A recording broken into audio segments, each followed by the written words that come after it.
So you're in your local record store and you see an album you're interested in. You're not quite sure if it's a good price, you're not quite sure which pressing it is, or maybe the condition reflects that price. So you pull out your phone and you start doing a little research. Are you immediately going to get a dirty look from that record store owner? Is it okay to comparison shop while you're in your local store? We will discuss in this episode of Talking About Records.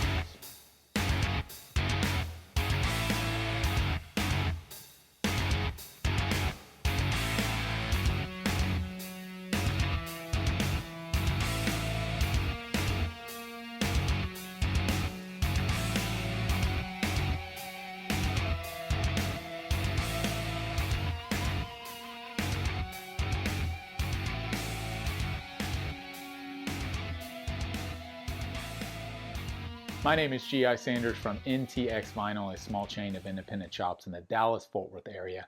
If you're not local but you are in the U.S., you can always shop online at ntxvinyl.com for any new pre-order or reissued vinyl.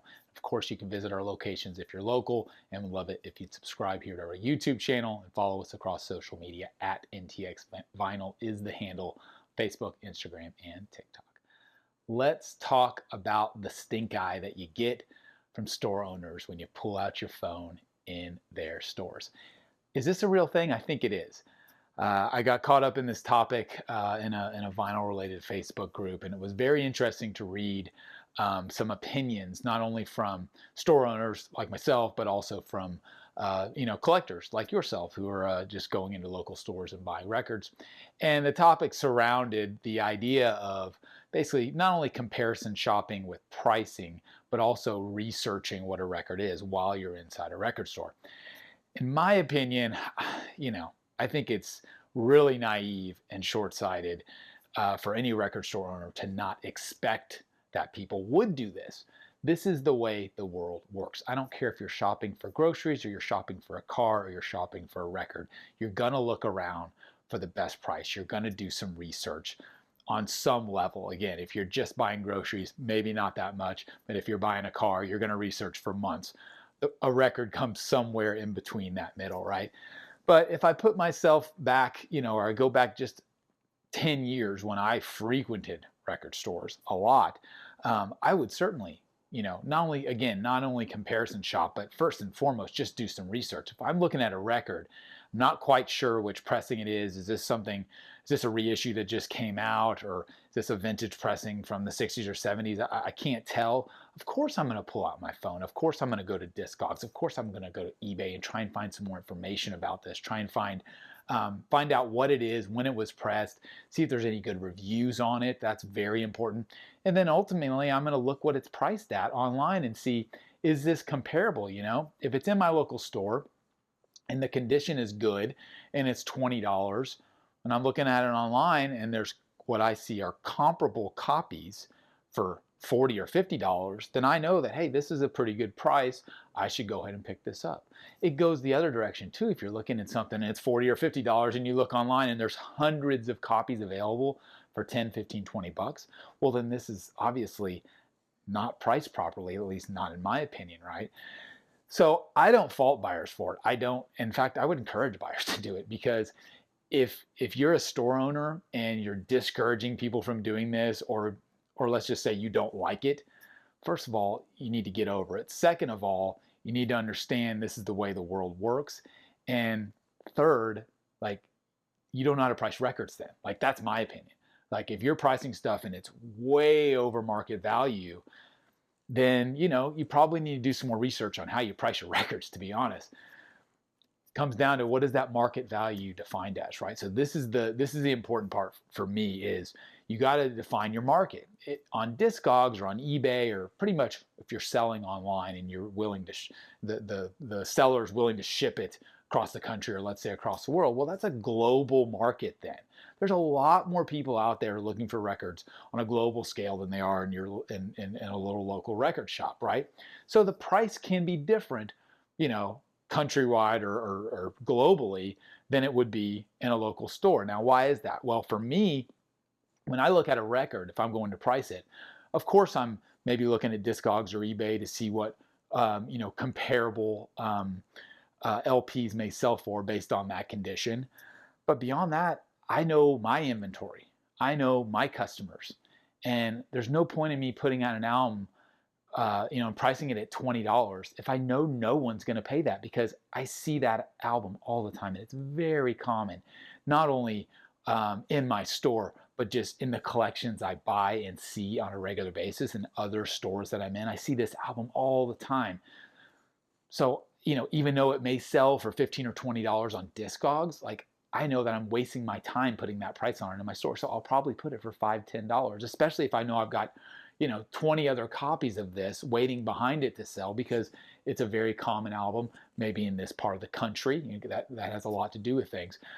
So there's a conversation around, researching and comparison pricing, which I don't mind at all. Like I said, I would encourage people to do it. Now, most of that discussion is around pre-owned records, right? Well, let's talk about new records. Is it okay to comparison shop on new records? I don't know. Who am I to tell you what's okay? Do whatever you like. I just know the reality is that that's what people do. Everyone comparison shops for everything these days. Now, that can be tough for record store owners, because if you're in a record store and you're looking at new records, something that was just recently pressed, something that's still in print, and you're going to comparison shop there, that can get a little trickier, because you've got people like the big box stores. You've got Amazon and Target and Walmart. And I'll be honest with you, and I don't think this is news to anyone, it is really difficult. I'm talking incredibly difficult for an independent record store to compete with the prices of big boxes when it comes to new records, which is all they sell. It's almost impossible. And in some cases, it is impossible, because I'll look at a record that I would love to stock in my shops. And, let's say that record costs me $20 wholesale. And the MSRP is, let's say it's $27.99. So there's a little buffer there. I might make $8 minus fees and all those types of things. So, I'm making $6, $7 on that record. But then I look it up on Amazon, and you know what they're selling it for? $18.99. Less than what I can get it for as an independent retailer. That is a very, very common occurrence.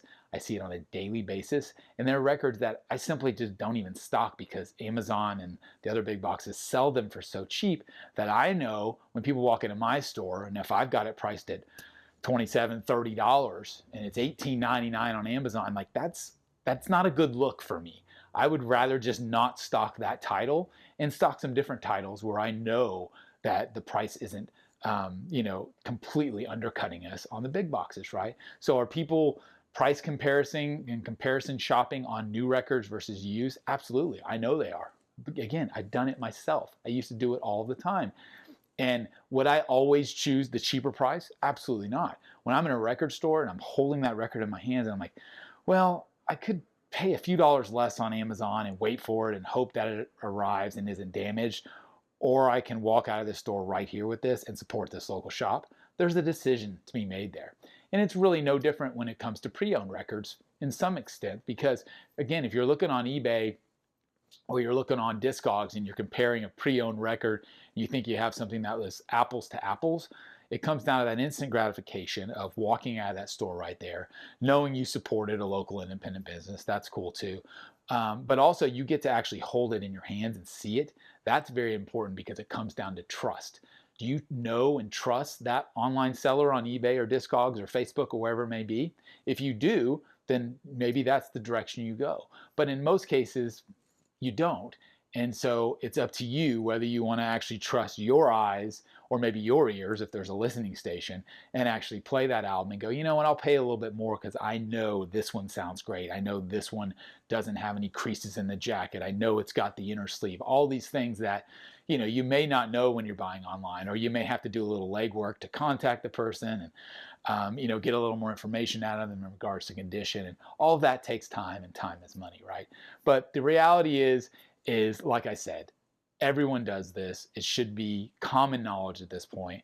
And it's laughable to me that any record store owner of any size, small record store, large record store, new records, pre-owned records, doesn't matter. It's laughable to me that anyone would be surprised by this and that anyone would frown upon it, because the reality is it's just a part of the way we live these days. We've all got a computer in our pockets, and we can all access the web and check prices on anything and everything, and records are no different. That's my opinion. I'm G.I. Sanders. Appreciate you listening. As always, this has been Talking About Records, and we'll see you again next time.